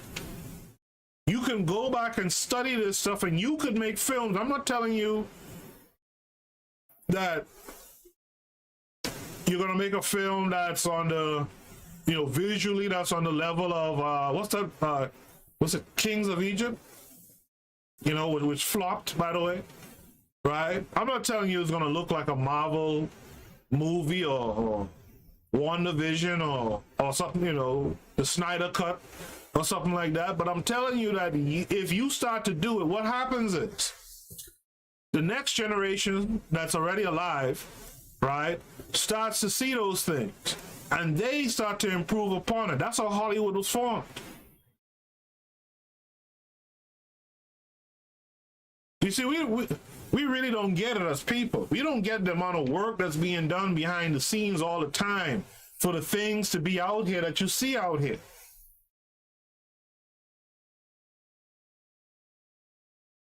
Just as simple as them, and I know I'm on a tangent right now, so forgive me, but just as simple as them creating certain visual effects and stuff like that. There's people in little rooms somewhere putting in all this work to make that stuff happen. So when you see it appear on a screen, there's guys who've been working on this thing for years, but we don't understand it because we're not involved in that. We just want to be put in roles. We just want to be seen and represented in these films. Forget all that stuff. These greats like Dr. John Henrik Clarke, Sheikh Anta Diop, and others, right, have put these works out here for us so that you could take this and you could put this in your film, right? Because again, that's what people really get moved by is vision. It's visuals, right? Put that stuff in your film. Anyway, to continue, matriarchy is another link to the chain that binds the Kemites and other Africans. Diop contends that this system of social relations is the distinctive character of the black world as opposed to the white world. By this matriarchal system, women instead of men transmit political rights. In the sphere of marriage, a man pays a dowry to a woman as an insurance of sorts. Finally, languages constitute another binding factor between the Kemites and other Africans. Diop asserts that there is an affinity between the Medu-Neter, the language of the Kemites, and other African languages. I hope you guys are following even my rants in between reading these paragraphs of the paper. But the idea is that, you know, do for self, learn from your past, right? Recreate it in a more modern way now, right? And improve upon it. As Derrico Cooper Photography says, Hollywood never tells our stories correctly, and they never use our people to play the roles, all right? We're at the conclusion of this paper. Just want to remind you guys that this show is a part of a podcast network called KWAZ Radio. There are other shows on the network you should be tuning into. This is VAX. You tune into the Harsh Reality Podcast, providing you with social commentary on the news affecting our community, only on KWAZ Radio. Peace, family. This is Oni, inviting you to listen to the pro-black perspective, where black problems are addressed with black solutions. You are listening to the Bitter Medicine Podcast on KWAZ Radio. That's right. Also check out the Queen's Council podcast as well. Check out the Queen's Council podcast. And tomorrow morning, it should be the pro-black perspective, reading from the Book of Power. The book he wrote, the Book of Power. You guys make sure follow all those shows on YouTube, as well as on your favorite podcasting apps. I'm going to look to get this show back on a podcasting app soon. So you could listen to me on iTunes or Google Play or, you know, Castbox or whatever podcast app you use to listen to podcasts. Daily Affirmations by Pauline says, appreciate your passion about the importance of us representing us correctly in film. Yeah, it's not just film though, it's everything. But what I'm getting at is, like, our people have become, and maybe we always were, right? Based on the walls in the pyramids, we've been, you know, we're a visual people. And so if you're gonna get through to our people, right, instead of doing your Google searched documentaries, right, tell stories that incorporate these historical truths of African people, of our ancestors, right? And this message goes out to the Tyler Perrys, the whoever, you know, Ava DuVernay, goes out to all these black folks who are making films. Start unapologetically making films again, but again, these guys work for the system. And the system is going to tell them, nah, you can't do that. Nah, you can't reconnect your people in that way. But what I'm saying is, we as people, those of us who want to write novels, who want to make short films, you know, Erzuliism, who was in the chat room the other day, is a guy I introduced after watching his directorial debut, right? You know, even like a guy like him, right? You know, start putting in, and by the way, he did do this in the Raging Elephant film that he did. He's Haitian, and so he had elements of, you know, of his people's beliefs and practices in the film, right? He used certain colors that represent his folks, etc. And so this is what we got to do. And the days of having to wait on a film studio, hey, Erzuliism is in the chat room. He says, yo, I'm here. Well, why didn't you say something before, my friend? Right? He's a good friend of mine too, by the way. But yeah, like, you you gotta, there's no more need to wait for the studios to do it. Most everyone has some phone that has a damn crisp camera. In fact, they're using phones in some of these major films these days, right? We talked about the Isuzu last week, Saturday, I think it was. You know, create an Isuzu around the idea of films, right? And so you could band together this month and say, hey, this is the team, we're going to work on Azuliism's film this month. That same team, if it's in the same geographic location, can band together and say, hey, let's do Koku's movie next month. The month after that, same team, all of us, we go and we do Only Tase's film, right? And we could get a stable, quote unquote, stable of actors and technical folks and stuff like that. And every year we could be putting out at least a dozen films, right? So these are just things I think about during my daytime as I walk through life. You want a Black Hollywood, right? You want a Hollywood that show, you know, that represents you, that represents our people in general, right?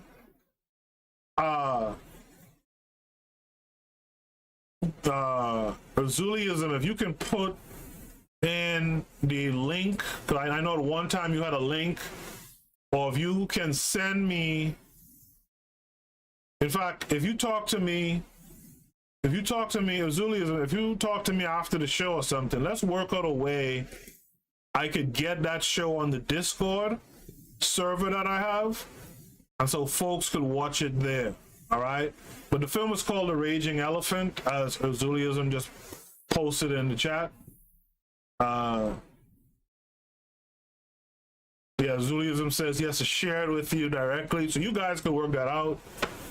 In fact, Azuliism, what I'm going to do, I'm going to make you a moderator. And as a moderator, you can post links in the chat. All right? As a moderator, you can post links in the chat. So you should be a moderator by now. And if not, you know, let me know if there's a way I could get it, put it on the Discord. It could be a film. But I want people to be inspired. Right? I want folks to be inspired, like, yo, I'm not saying that you're going to be an instant Spike Lee or instant Azuliism or whatever, but you ain't got to wait no more. Right? As Azuliism said before, the thing is, bro, we need the people to support us. People like us. The studio's not going to give us the money. I agree. You, the people, got to fund your own recreation of recreation of your image. Right? Danico Cooper Photography says, I agree. Right? So, I mean, that's what I'm talking about. Right? Yeah, Danico Cooper said it right there. You know, and you guys check, Danico Cooper's been here before. You guys check out Danico Cooper Photography. Danico Cooper never told me how he came to follow the show. But let me know, how did you come to find the show? I like to know where people find us. If is Facebook working? Is that how we're finding people? Or is Twitter more effective? Is Instagram more effective? Etc. But Danico Cooper Photography says the cameras are the best they have ever been. We can do a whole movie with GoPro cameras, right? Or cell phones. And I agree, right? Take the Isuzu model or the ASU model or the SU model or the hand, whatever you want to call it, cooperation, right? Get a good group, and this goes for Gunner as well. Get a good group of people that you could work with. You know, find a quote unquote stable of actors and actresses that you can use and reuse. If you notice what a lot of these guys are doing, Spike Lee and those guys, they use their people over and over and over.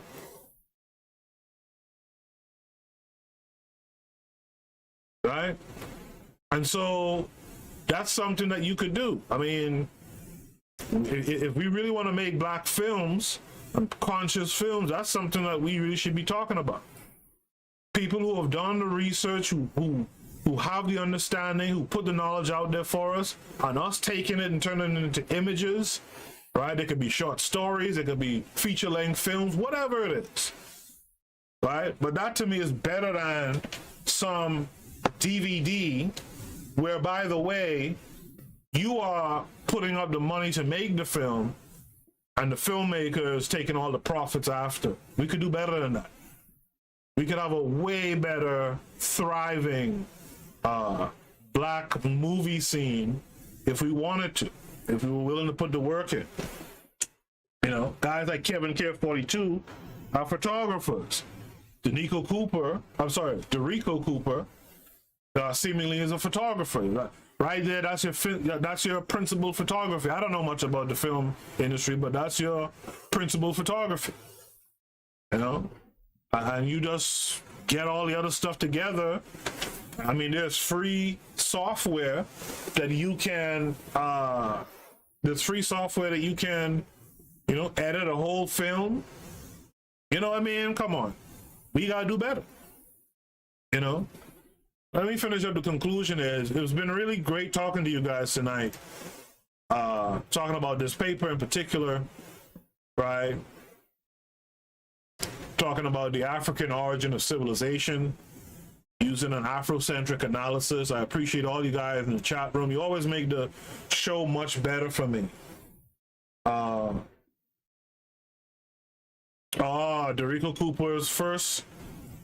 Derico Cooper Photography, the first podcast he listened to was the one on black women breastfeeding white babies. Yeah, and I think that might be the all-time highest viewership podcast episode that I have.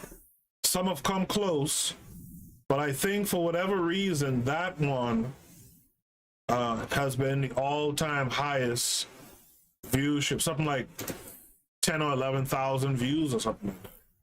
So I appreciate that feedback, right? I appreciate that feedback.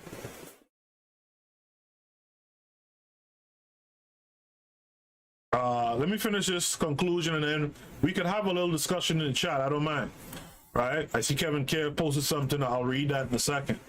So for the conclusion, the preceding analysis leads to a conclusion that Diop's defense of the Africanness of the ancient Egyptians represents a good work of Africology.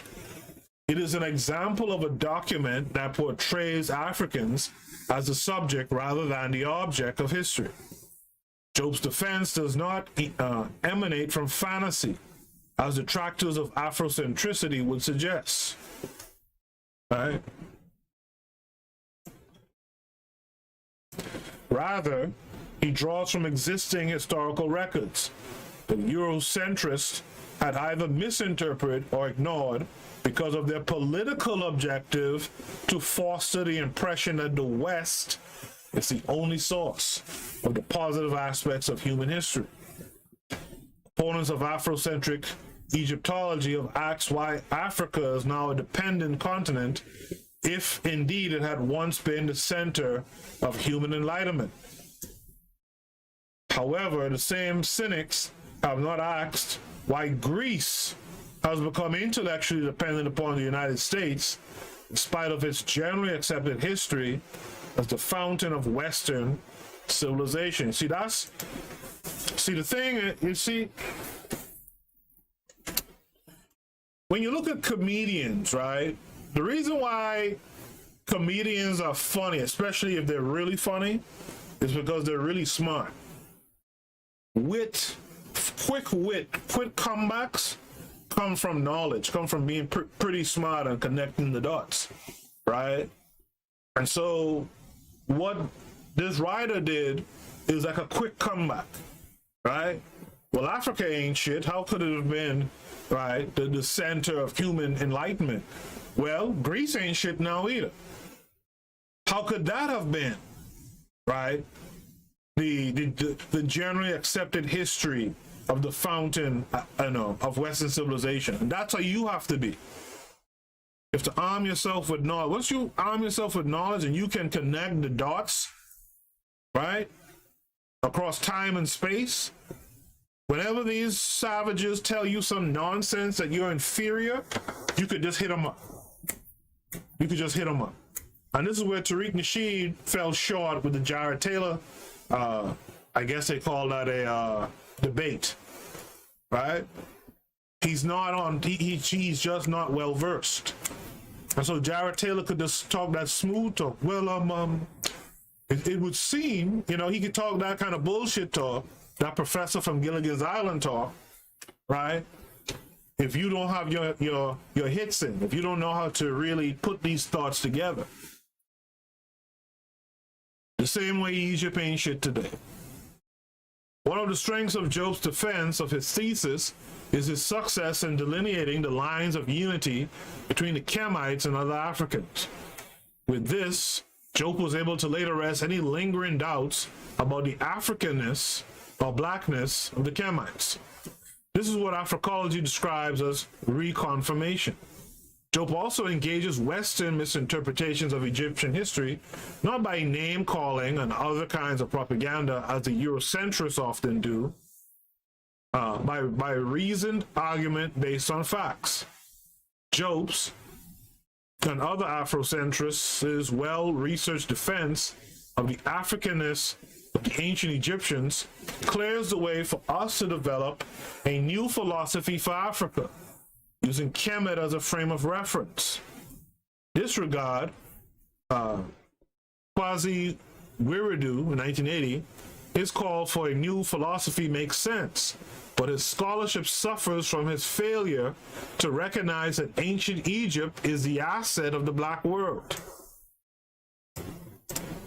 As Sheikh Anta Diop and other Afrocentrists have proven, our new philosophy cannot be isolated from our entire history, including our colonial history. Using Kemet as a frame of reference, Africa should construct a new philosophy of combining the positive and humanist essence of our culture with the positive byproducts of our contacts with the West and the East. As we filter in and out, we should keep whatever blends well with African ontology. And if you've been listening to the show long enough, you know that's what I'm about. Right? Like Kemet, this philosophy should have a prime place for technological know-how. Listen to what that says. Like Kemet, this philosophy should have a prime place for technological know-how. Despite the strengths of Diop's work, there are aspects of the book that fall short of Africology's prescriptions. For instance, Diop prescribes the Kemites as Negroes, a negation of the etymological paradigm of the Africological approach to research. Diop also faltered in his adoption of the Eurocentric, rather derisive label of the Book of the Dead for the religious cultural texts from the Anu, with Africology, which Africology describes as the coming forth by day. You see the point that they're making here? That is another interesting point that's going to take some time for us to really fix, right?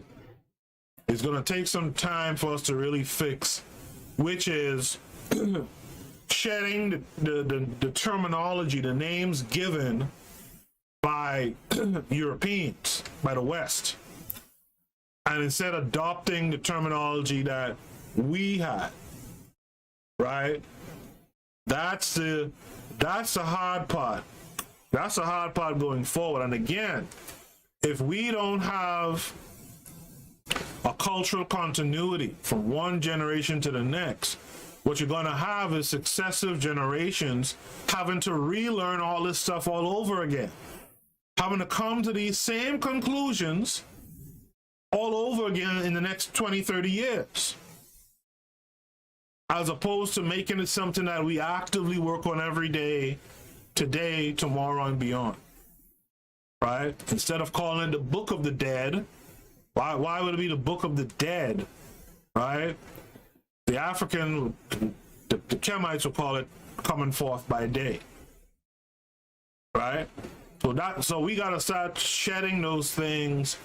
We gotta start finding the original concepts, the original names of things, because it's true. There's power in naming something, right? There's power. Imagine you and your lady, or if you're a lady, you and your fella are having a child, and when the child is born, the doctor gives the child a name. You see what I'm saying? There's no... You are disconnected now. Right? There's power in names, and that's why you should also choose powerful names. Right? Because of the circumstances from being enslaved, we tend to have names that are, you know, European in nature. If you want to fix that, start looking back, Sankofa, and bringing forward names that are African, right? Names that are African, you know, in some form or fashion. Either it's an African location, like Kemet is a beautiful name for a little girl or something like that, right? You know, you gotta start naming things with powerful names that you have or your ancestors already had. Go back to those names, right? This plays into the hands of the Eurocentric attempt to divorce Northern Africa, including Egypt, from the rest of Africa on the basis of Hegel's notion that Europeans had occupied that region in antiquity. By the way, Hegel has some balls on him to make that claim, boy. Because where is the proof? Right? It takes some real balls to do some of the stuff that these savages do. These are, however, minor pitfalls that are more nomenclatural than substantive. They do not obscure the basic message and significance of the work, and with that, I agree. How did you guys like the paper tonight? Did you find anything useful in this discussion tonight? Let me know in the chat room. Achieve Mindset is here. Achieve Mindset. Were you always here, or did you just show up here at 2 hours into a show? All right. Let me go back in the chat. Kevin Care42 says one thing, and one very important thing. All creators must register your copyrights. When you do this and say a company steals your work, you can sue in court for copyright infringement. Absolutely. Kevin Care goes on to say you must register your copyright within the first 3 months of creating that work. When you do this, you get statutory damages of up to $150K. I didn't know that. Okay. Protect your intellectual property. Also, a new thing now is NFT, non-fungible token, powered by the blockchain. Research NFT. So I gotta tell you, I researched NFT. And I'm gonna be honest with you. Well, okay, let me backtrack. Bitcoin and stuff, I never really got what that was, but NFT is built off of, if I'm not mistaken, it's built off of blockchain. So it's basically like this guy Elon Musk, if he wanted to, he could sell his first tweet, because it's a digital, it's something digital, right? He could sell his first tweet for like over $1 million, right? I think they said Jay-Z just sold his part in Tidal, right? And he's gonna put all his money into NFT or something like that, right? So if you're an artist, there's this artist who did this piece of work who, quite frankly, to me being a former art student too, I don't see the art to be that special. For what I saw, maybe it's because I was looking at a small image of it or something. But I think that artist is now one of the one of the I think he's the third wealthiest living artist of this time. So it's like you could put all this stuff, you know, that's digital. I guess even like this podcast, right, that I own is something that I could put into digital something or another and sell it as a token, I guess. Right? Is that correct? Nelly says something, took it back. Derico Cooper Photography says you are on point. Kevin Care 42. Kevin Care says to Derico Cooper Photography, it's the future. I'm about to make my Ethereum wallet and create some NFTs from my photos. Kevin Care smiles. Derico Cooper says, you're right. I need to master that NFT hustle. NYC Beauty says, we have to end this negative cycle. Achieve Mindset, like I said hello 2 hours after I started the show. Kevin Care 42 says to Derico Cooper Photography, do it. And what's great about it is that you can get a royalty every time it is sold. You can add 10%, 20%, 30%, 40%, 50%, and make passive income. Kevin Care 42 also says great paper. Achieve Mindset says I was here, but I had to log in order to write a message. Okay, I got you. Derico Cooper Photography says that's what's up. Kevin Care 42 says NFTs are unhackable and unchangeable. Right, so that reminds me, I read this article, I want to say it was yesterday even, where I guess the first people that were negative towards NFT said that you're paying for JPEGs, right? Because if you think of like digital art, what are you getting really, a JPEG or something?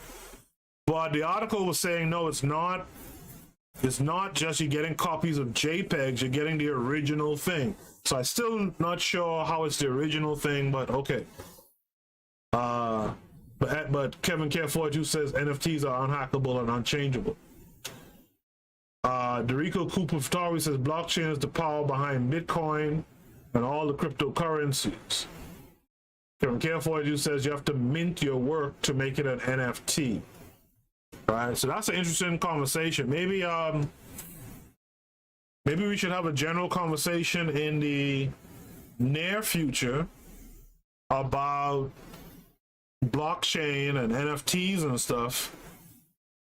And you guys bring whatever knowledge you have and questions you have, and together we can do like a research type deal together live on air, and we could come up with some answers to those questions. Like Derico Cooper Photography is saying right now, what is the process of minting? See, these are things we don't know. We have Azuliism in the room, who did a whole film. Can he convert his film into an NFT? Right? So these are things that we should talk about. So maybe even on the next episode, instead of doing a paper, we could read certain breakdowns. I'll read certain breakdowns of this blockchain stuff, the NFTs, and how to go about, you guys look it up as well. You guys bring whatever knowledge you have, and we can figure out a way to pull each other up, to bring each other up with whatever talents, whatever possessions we have, right? Bring those with you. On Tuesday this week coming, I'm going to do a show just like this. I'm going to pull certain magazine articles or internet articles, not these type of papers that I read tonight or that I usually read. And let's talk about NFTs. Let's talk about blockchain, because the blockchain thing, is it data mining, and is the data that's is it the data that's money? I don't know. I'm not sure, but it's something that we should probably talk about, because as we've seen before, if you're late to the party, you miss all the fun. And a lot of times with our people, we don't understand what's going on. Like, technology is a big problem for us. we don't understand what's going on, but these other folks, they have all the hookups, all the people to hold their hands and kind of guide them through it, the people to give them the thumbs up, to say it's okay, go ahead, put some money into that, right? And I'm talking about people who are in the know today. I'm not talking about their old heads like Warren Buffett who didn't believe in it, right? You see, I like how Derico Cooper is thinking. I like how this brother is thinking. We should team up, create a short film together, and make it into an NFT. And that's the kind of thinking I want folks to always come away with from listening to this show. I don't want to just talk historical aspects. I want to talk historical as it relates to what we can do today, right? If we have these kind of people here together talking and reasoning and thinking, we should be able to come up with some ideas, right? And that's right there, Derico Cooper has an idea. And a short film ain't got... Listen, during the pandemic, I can't remember the name of the film, but some folks did a short film, or maybe it was a feature-length film, right? They bought out a movie theater. They got all their friends and family and whoever else, right, to come, and they practiced social distancing and stuff like that, right? Or they took whatever precautions. Sold out a theater, sold out a couple times, and you know they had the #1 movie in America at some point during the pandemic. Now that may sound like a goofy story, but listen. Those folks, you could never take it away from them that they had legitimately a #1 film in America. You gotta think outside the box, right? They could parlay that #1, even though it was during the pandemic, they could parlay that into whatever other opportunities there are for them to parlay themselves into. And that's what you gotta think, right? When we do these type of shows, like the Bill of Medicine podcast, like I do here, like the Pro-Black Perspective does, Harsh Reality, and the Queen's Council, etc. Like the shows itself and the people who are tuned in should be coming away with some ideas of things to do. So hopefully now Derico Cooper has an idea of things to do. Hopefully this paper talking about some of our African customs that were transferred from ancient Egypt to other parts of the continent. Hopefully we'll see some of those images in some form or fashion in some of the work from Derico Cooper or from Kevin Care 42. You know? But I like that idea. Derico, make sure you join the Discord if you haven't already. Right? Join the Discord. Here's the link. Right? Join the Discord and make sure, you know, let us know that you're there. Because anything, I mean, not to sound silly, but anything can really be a movie. Right? You could do a found footage movie. You could do a movie. In fact, didn't some people do a movie over Zoom or something? There was like a Zoom film or something during the pandemic. You know, anything is possible. And so I hope that whenever you guys do work that's artistic, especially, I hope it reflects your African tradition, right? I hope it reflects some of the things that you hear about on this show.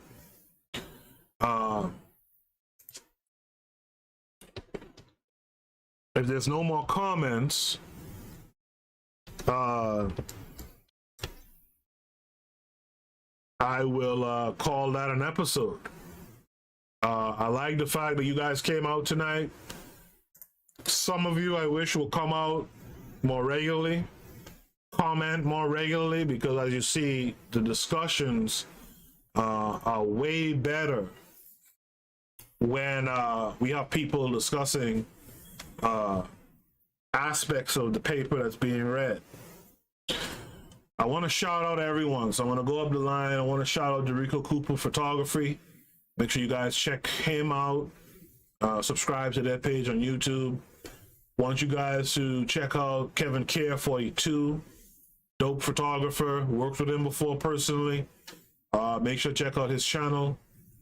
I want to say shout out to Achieve Mindset, who was always here but had to log in 2 hours in to say that he was here or she was here.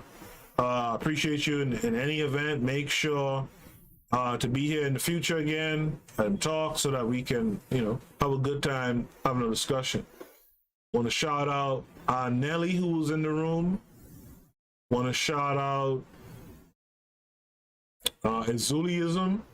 Azuliism, if you scroll up, posted the link to the Facebook page for the film that he directed, his directorial debut, The Raging Elephant. You guys make sure to click the link. And if Azuli is here, he can repost the link as well. But click that link and check it out. Hopefully there's some instructions on where you can go to actually see the film. And if I get access to the film, if I could put it on the Discord server, you'll use that link and we'll play it on the Discord. As a matter of fact, you know what I should probably do, Azuli? Should probably live stream that film next Saturday. Next Saturday should probably be a live stream show where we show your directorial debut. Let me know if that's something that interests you. Shout out to Daily Affirmations by Pauline. Again, check out her channel. Follow her on social media, Facebook, Instagram, are the two areas I know her to be on. She always has something uplifting to say, and we all need some upliftment, right? So check her out. Who else? Joe Cole. Joe Cole was here early. I don't know if Joe Cole's still around. Shout out to Joe Cole. I think he just joined the Discord. I got some notification a second ago. Who else? KW Don 7. I can't forget my man, KW Don 7. Always a regular. Black Excellence. Shout out to Black Excellence. Haven't seen Arthur Hart since the beginning of the show, but thanks to them as well. I don't know if that's male or female, but thanks to them as well for showing up. The Pro Black Perspective was here at the start of the show saying peace, peace. I appreciate all of you for joining the show today. All right. Repost the link for what? The Discord? If you want the link for the Discord, it's here. If you want the link for the Raging Elephant Facebook page, Azuliism posted it before. Let me see if I could capture it. Yeah, I'll capture it.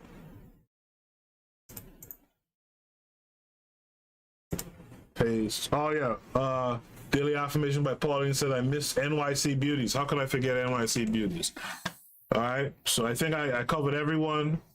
There's the link for the Facebook page for the Raging Elephant film.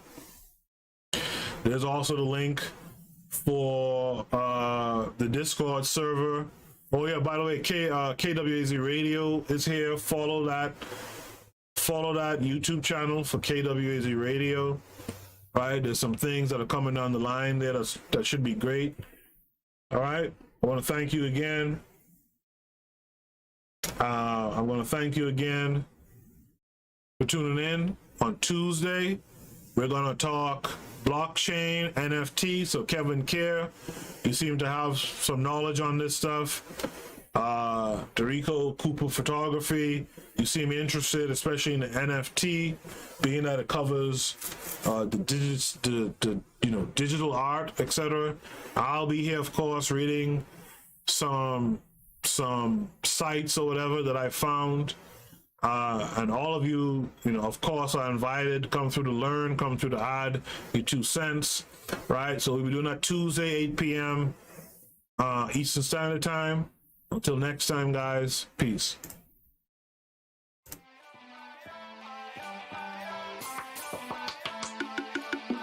Thanks for listening to the Bitter Medicine Podcast with your host, Koku. If you like what you just heard, We hope you pass along our web address, bittermedicineblogs.com, to your friends and colleagues, and share our show to all your social media. Be sure to check out our archive section on our website for previous podcasts. This has been a KWAZ radio production. Join us next time for another session of the Bitter Medicine Podcast. Follow us on Facebook at Bitter Medicine Show, Twitter, Bitter Meds, Tumblr, Bitter Meds, Instagram, Bitter Medicine.